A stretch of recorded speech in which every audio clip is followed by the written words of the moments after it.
Hello, everyone, and welcome to another exciting version of Chip Talks. Today, we're going to talk about the endocannabinoid system and sleep.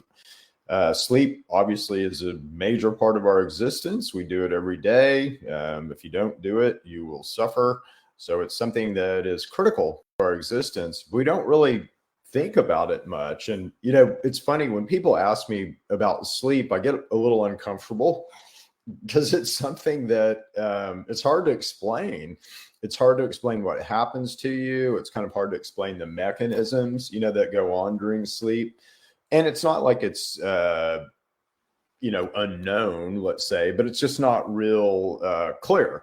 So we're going to walk through some of that, a little bit of that today. We're going to do a little bit of an explanation on what sleep is. And then we're going to talk a little bit about the endocannabinoid system and how it's responsible and how it kind of helps you, let's say, manage your sleep-wake state. And, if you're having trouble with sleep, it's a obvious target to go at to help us sleep better, let's say, or help us manage when we sleep. We're going to talk a little bit about it, and we're going to talk about it in a way likely that you haven't heard before. So, welcome to me, welcome to Chip. You're going to get a little bit different alternative on how this all works than perhaps you normally have had. So let's dive in. Well, let's dive in. Because I'll kind of hit these points as we're talking through everything. So here we go. All right. Well, the first thing is, just what is sleep? And we hear a lot about brain wave patterns. So I'm not going to talk a lot about these, but I just want to touch on them real briefly. Because again, everything, just like Nikola Tesla told us, has to do with frequency and vibration. So, we gain life from the sun. Well, why? Because the sun is vibrating at a very, very, very high intense frequency. But that frequency, that vibration gives us energy. It resonates here on the earth. It resonates the earth. It resonates you. It resonates me. It resonates everything. So everything in our existence really works with boom, boom, boom, boom, frequency and vibration. And similarly, our brains do. And so this has to do with the energy, and we're going to talk about that side of it a whole bunch, but it also has to do with frequency and vibration. So let's read this through real quick. So brains produce different brain waves at different frequencies during sleep, which are associated with different stages of sleep and other effects. So theta waves, these waves have a frequency of 4 to 8 hertz. So that's a pretty, steady drum beat, and are associated with drowsiness in the first 2 stages of sleep. So as you go from alpha waves, which are more excited waves, to theta waves, again, you're beginning to fall asleep. Delta waves are the waves that have a frequency of 0.5 to 4 hertz. So that's less than half a beat per second, let's say. It would be 2 beats. No, it would be a beat every 2 seconds, right? 0.5 hertz, and are associated with deep sleep and unconsciousness. They can also be associated with physical healing and regeneration and reduce stress and anxiety. Yeah, you're asleep. How are you going to be anxious? And then alpha waves are a little bit more, they're relaxed, but they're a little bit more bright and sunny. So as you sleep, you go from alpha to theta to delta, but your brain just kind of slows down. And then you'll pop back up into alpha during REM and things like that when you're dreaming. But the big thing about sleep is, or at least I think that's important to understand, is this, deep sleep, because that's where we're getting all the healing. That's where our bodies are actually work a little different than obviously they do when we're awake. Now, if you study sleep, you're going to find that there's a lot of things involved in sleep that are energetic, and certainly GABA. GABA is something that's involved with sleep, as is norepinephrine and your acetylcholine channel. So all these are associated with kind of wakefulness and energy and all that. But again, we're looking for, at least in my work, I'm not looking in the weeds, man. I want to find these bigger, higher effectors that really control what's going on in the weeds. I mean, If you can change things in the weeds, great. But if I can change things up here, it really doesn't matter what's going on in the weeds. I have control of the weeds. And that's really what we want to do. We want control of GABA. We want control of, these other systems that are kind of lesser, let's say, systems, but are still super important. Now, GABA is a dang big system in our body, and it definitely is involved with sleep wake. So I can, kind of give you, and GABA is inhibitory. So the more GABA that you have, kind of the less energetic you're going to be. And GABA is how pharma has kind of gone at, sleep and the sleep issue in the past. So like benzoprine, so benzos hit a GABA receptor, and it's literally called the benzo receptor. So GABA has been something that has been targeted, as a way to address sleep and sleep issues, but it's not the master system. And so this is what I kind of want you to see. Adenosine or adenosine is really the master sleep system. And it's also kind of our master energy regulated system. And you never hear anything about it, right? So we might hear about adenosine when you're studying about energy, about ATP. So that's adenosine triphosphate. That is literally the gasoline and fuel for, every cell, everything inside of you. So adenosine is involved in energy in a big way. But there are also adenosine receptors in your body, and those appear to be money. So let's just read this through about GABA real quick. So GABAergic neurons in the ventrolateral preoptic area and median preoptic nucleus of the hypothalamus inhibit ascending activity during sleep, which helps transition from REM sleep, pre-REM sleep to REM sleep. GABA also appears to be an essential neurotransmitter that modulates sleep, and a mixture of GABA and L-theanine can increase in REM sleep and total sleep time. So that's true. But now let's look at adenosine. Adenosine is an indigenous sleep regulatory substance that promotes sleep through A1 and A2 receptors. Okay. A1 and A2 receptors are pretty important because adenosine promotes sleep through them. Adenosine can also decrease the excitability of local GABAergic neurons, which increases the excitability of sleep promoting GABAergic projection neurons. In astrocytes, A2ARs regulate GABA uptake and glutamate release, meaning that adenosine is regulating GABA. So GABA is a great target, but again, it's kind of an in the weeds target. We want to kind of pop up a level, and we want to really look at what's regulating GABA. And if we can manipulate that, then we can manipulate the GABA system and kind of everything under it. So adenosine appears to be a higher level system. And, let's kind of read about it as associated with sleep. So adenosine levels in the extracellular space of the brain increase during wakefulness, especially when it's prolonged. So the more adenosine you have, the more sleepy you're going to be in your extracellular spaces. This increase is thought to be a homeostatic way to accumulate the need for sleep. So again, the longer you go without sleep, the more adenosine you're going to build and the more ready to crash out you're going to be. Adenosine levels decrease during sleep, which allows wakefulness to resume. Okay, so the more adenosine you have, the more sleepy you're going to be. The less adenosine you have, the more awake you're going to be. Very important points. Okay, so kind of a negative, regulation, if you will. So adenosine's role in sleep homeostasis is as follows. Higher adenosine levels decrease the activity of wakefulness promoting cells, especially cholinergic cells in the basal forebrain. Those are the things that keep you awake. This leads to increased sleep, pressure, and rebound sleep. So promote sleep. In 1954, Feldberg and Sherwood injected adenosine. You wouldn't believe what happens to these poor lab animals, but injected adenosine into cats' ventricles and caused a 30-minute state that resembled natural sleep. Pharmacological studies have also shown that adenosine and its receptor agonists promote sleep, while antagonists like caffeine inhibit it. Okay, so in just something about caffeine. Again, caffeine is a major effector of this system. It blocks the A1 and A2 receptors. I believe it blocks both of them. Don't quote me on that, though it certainly blocks at least one of them.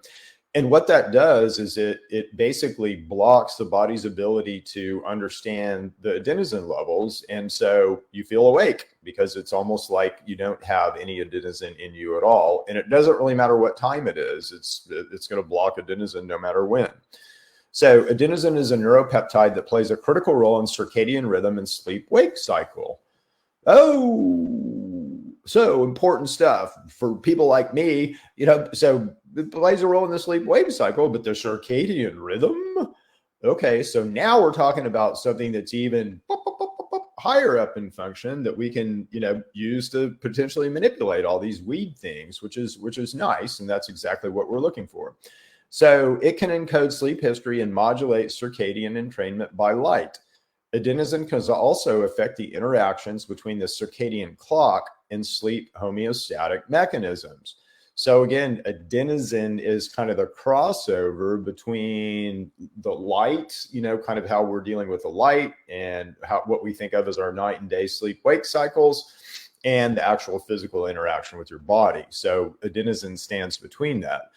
Adenosine can inhibit the effects of light on the circadian clock. For example, dusk light can cause large phase delays, while dawn light can cause small phase delays. This suggests that sleep history and light could interact to achieve optimal sleep-wake timing. And we already know this, that people who are shift workers and things don't sleep as well as people who have a normal sleep or awake during the day and sleep at night cycle. So we already know that, again, this gets whacked out, our relationship with light and night and day, let's say, and adenosine. Adenosine metabolism can also impact the quality of deep sleep and a person's vulnerability to sleep deprivation. So I want to talk a lot about this in a second. The body flushes out adenosine during sleep, but it can take up to 90 minutes for the effects to wear completely after waking up. So it's likely why we have a little bit of a kind of a sleep hangover at times, is because we're still flushing out the adenosine. All right, so we promised you an endocannabinoid talk. We've been talking all about adenosine, which is a purine, which is like a DNA thing. But does it cross over to the endocannabinoid system? And yes, in a big way. So every major system, and this just tells you or me how major of a system the adenosine system is. So any major system that's a really big system, it will do something called heterodyne, meaning that its receptors will co-locate with a CB1 receptor, which is from the endocannabinoid system. And guess what? Adenosine and the A1 and A2 receptors will heterodyne with the endocannabinoid receptors. So that means that endocannabinoid action can directly affect this adenosine system, and adenosine action could directly affect the endocannabinoid system. Now, the major systems that also do this are amazing, and they're the biggest systems in your body. So light entrainment, your RXR system, your liver system called LXR, your bile system, all these things will heterodyne with your endocannabinoid system, master kind of control guy. And that makes sense because the endocannabinoid system is our master regulatory system. So it would have to manage and be involved with every other system in our body. And it surely and certainly is involved with energy in a variety of ways. But adenosine would be the, kind of the crank on, let's say, turning up our gas. So it would be the gas pedal. Adenosine would be a good analogy of a gas pedal. And then what you're doing on the back end, there's a lot of other kind of analogies. But adenosine would be, how we step on the gas. So when our body needs energy or an organ system needs energy, it's going to do that with adenosine and ATP. Okay. So ATP is always the big guy, but that is adenosine triphosphate. So if you lop off the energy, it just becomes adenosine. All right. So adenosine, very important. All right. So let's read this real quick. So these receptor interactions must probably depend on the existence of a variety of heteromers, heterodymed is what it's saying, A2A, CB1, and D2 receptors. Oh yeah, dopamine and serotonin will also heterodyne with the endocannabinoid system in different elements of the striatal spine modules. Drugs selective for different striatal A2A and CB1 receptor heterodynes could be used for the treatment of neuropsychiatric disorders and drug addiction, and they can provide effective drugs with fewer side effects than currently used drugs. Yeah, you think? Yeah. Anyway, these guys heterodyne, and that's the big thing that I kind of want you to see out of this, is it means that they co-locate. So they're talking to each other. They're singing the same songs. So, and that makes sense, doesn't it? Because when your body's trying to control your sleep wake or energize certain things, bam, it's got to have control over that system, the adenosine system, or calm things down. And we'll talk about why things get so whacked out here in a second, because God's a perfect engineer. He built you pretty perfect. So this should be perfectly balanced inside of you. So we all should have perfect sleep, perfect wakefulness, perfect when we need energy, it's there. And none of us have that right now, right? None of us have that at all. And there's reasons for that. Okay, so anandamide increases adenosine levels in the basal forebrain and also increases sleep. And that would make sense. Anandamide is your main endocannabinoid system ligand. It's the main guy in our endocannabinoid system, in your cat's endocannabinoid system, in a bird's endocannabinoid system, in your lizard's endocannabinoid system. It is the thing that THC mimics. So THC from cannabis will mimic anandamide, and that's useful, right? But anandamide increases adenosine levels in the basal forebrain and also increase sleep. So my endocannabinoid system, by virtue of anandamide, when it upregulates anandamide in the basal forebrain, I'm going to sleep. And that's just the way it works. That's the way you work as a machine, okay? All right. So let's continue our investigation further, shall we? Well, it turns out that where this adenosine is really important. So you can have adenosine that's inside a cell and you can have adenosine that's outside a cell. The adenosine that's outside a cell is super duper important. And it turns out is almost as important, it builds and sort of falls in the same way that, let's say, intercellular adenosine does. So extracellular adenosine is a signaling molecule that acts as a negative regulator of the immune response, helping to dampen inflammation.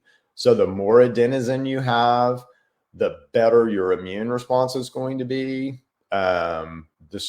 I think it's produced when ATP secreted by immune or neuronal cells is metabolized. This is why sleep. This is kind of new to me too, guys, but it's great stuff. And it, again, it makes sense. It all ties together because when you're infected with something, your body is going to take energy in order to address that infection. And that energy is going to come from adenosine or adenosine triphosphate or adenosine monophosphate. It's going to come from adenosine purines. All right.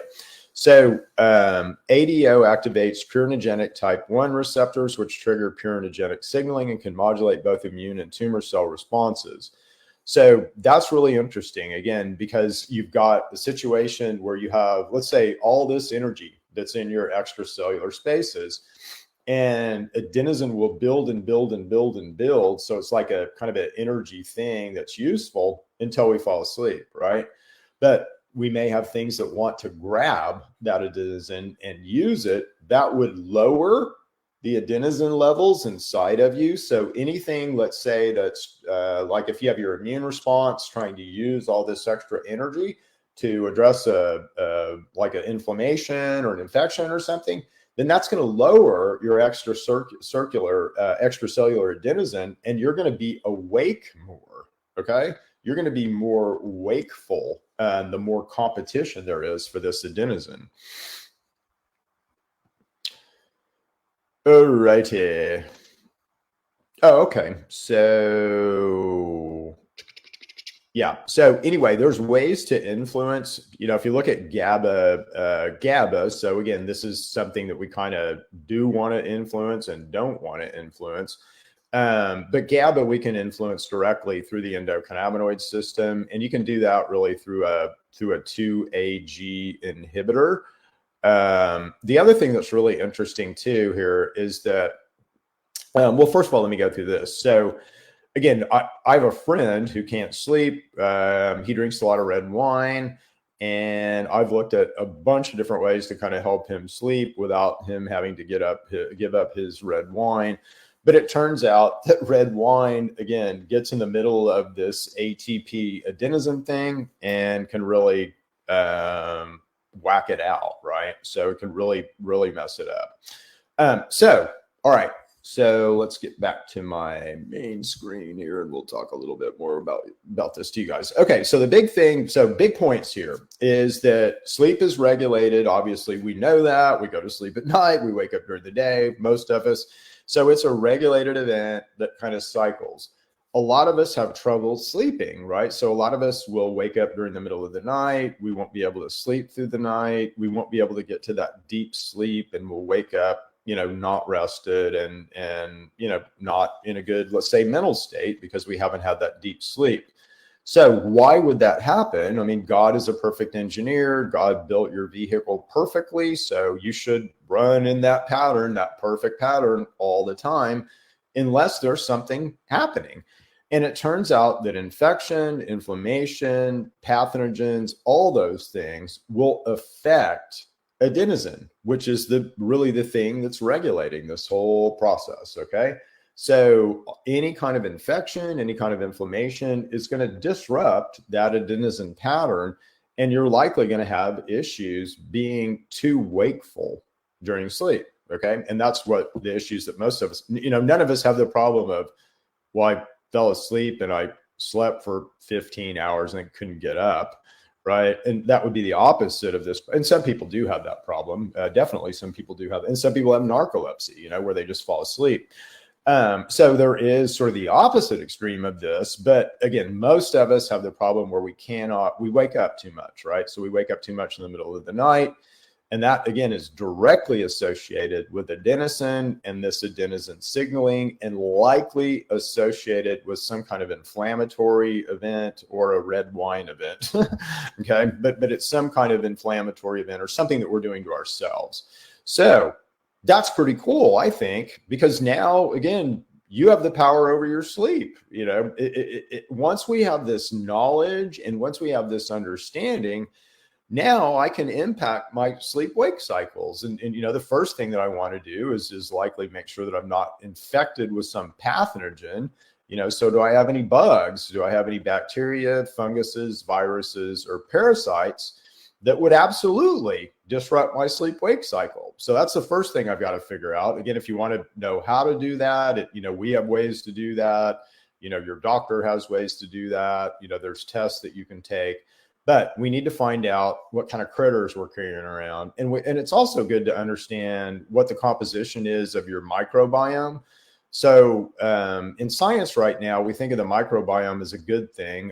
I don't. Again, it's fleas and ticks. And in what world should you have fleas and ticks riding around on you? That doesn't make sense to me.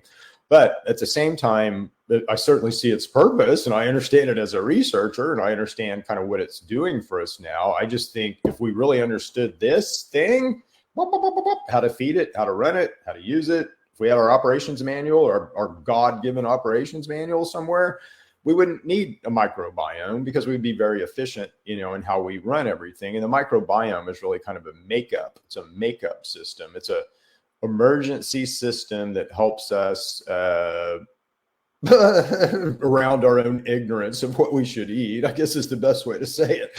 So, that's kind of what the microbiome is now. But it's important to know the composition of your microbiome. And in particular, there's some bacteria that can grow in our microbiome that will have disruptive effects on sleep, will have disruptive effects on your ability to build your satiety molecule, to feel full, to build the pain relief molecule. So there's a lot of things that go on in your gut that are really important, that in the bugs, want to advantage themselves over you. So they change a bunch of stuff.